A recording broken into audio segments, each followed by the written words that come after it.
প্রত্যেকটি মুসলিম ব্যক্তি তার মৃত্যুর পরে এই 5টি জিনিস নিয়ে আফসোস করবে, কেননা তারা জাহান্নামে প্রবেশ করবে এই 5টি কারণেই। তাই সময় থাকতে আজই এই 5টি অভ্যাস ত্যাগ করুন, যেন মৃত্যুর পরে আপনাকে আফসোস করতে না হয়। আর এই 5টি বিষয় পৃথিবীতেই পূর্ণ করে যাবেন, কারণ আমাদের প্রিয় নবী হযরত মুহাম্মদ সাল্লাল্লাহু আলাইহি সাল্লাম এই 5টি কাজ করতে বারবার করে বলে গিয়েছেন, কারণ প্রত্যেকটি মানুষই মৃত্যুর পরে এই 5টি আফসোস করতে থাকবে।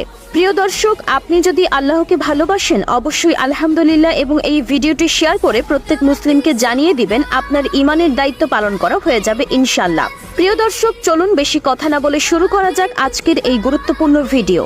মৃত্যুর পরে মানুষ যেই 5টা বিষয় নিয়ে আফসোস করবে তার ভিতরে 1 নম্বরে রয়েছে আল্লাহ তাআলার সাথে শিরক করা।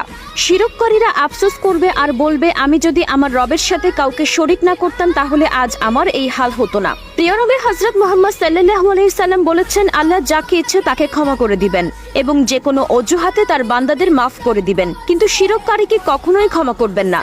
তাই শিরক করা থেকে বিরত থাকবেন এবং অন্যকেও শিরক করার ভয়াবহতা সম্পর্কে জানাবেন। 2 নম্বরে মৃত্যুর পরে মানুষ যেই আফসোস করবে তা হলো, হায় আমি যদি মাটি হয়ে যেতাম।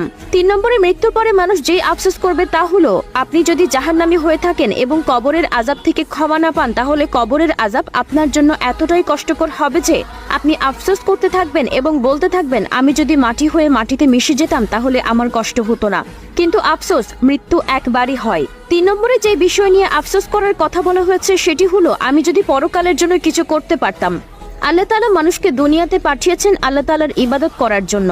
আল্লাহর এই কথা সত্যি যে আমি জিন জাতিকে সৃষ্টি করেছি আমার ইবাদতের জন্য, এবং আমার এই কথাও সত্যি যে আমি জাহান্নাম পূর্ণ করব মানুষ, জিন আর পাথর দিয়ে।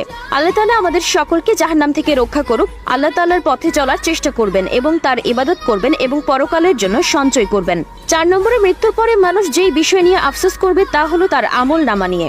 রাসূলুল্লাহ সাল্লাল্লাহু আলাইহি সাল্লাম বলেছেন, নেককার মানুষকে তার আমলনামা ডান হাতে দেওয়া হবে আর জাহান্নামী ব্যক্তিদের আমলনামা পেছন দিক থেকে বাম হাতে দেওয়া হবে। তখন মানুষ আফসোস করবে নিজের আমলনামা দেখে এবং তার আমলনামায় তার যাবতীয় জীবনের কর্মগুলো উল্লেখ করা হবে, যা তার জন্য জাহান্নাম হওয়ার কারণ হবে।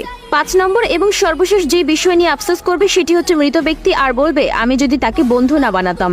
দুনিয়ায় একটি কথা প্রচলন আছে, আপনি যদি 5 জন ডাকাতের সাথে সম্পর্ক রাখেন 6 নম্বর ডাকাত আপনি হবেন, এবং আপনি যদি 5 জন আলেমের সাথে থাকেন 6 নম্বর দিনদার মানুষটি আপনি হবেন। তার মানে আমাদের জীবনে এমন বন্ধু বানানো যাবে না যে বন্ধু আমার জাহান্নামের কারণ হবে। সঙ্গদোষী হয়তো জীবনকে বেখেয়ালে কাটিয়ে দিবে, কিন্তু পরকালে যখন আল্লাহর সামনে দাঁড়াবেন তখন আপনার আফসোস হবে। আল্লাহ তাআলা আমাদের সকলকে সঠিক বুঝ দান করুক এবং যতদিন বেঁচে থাকবো ততদিন প্রিয় নবীর দেখানো পথে চলতে পারি সেই তৌফিক দান করুক। আমিন।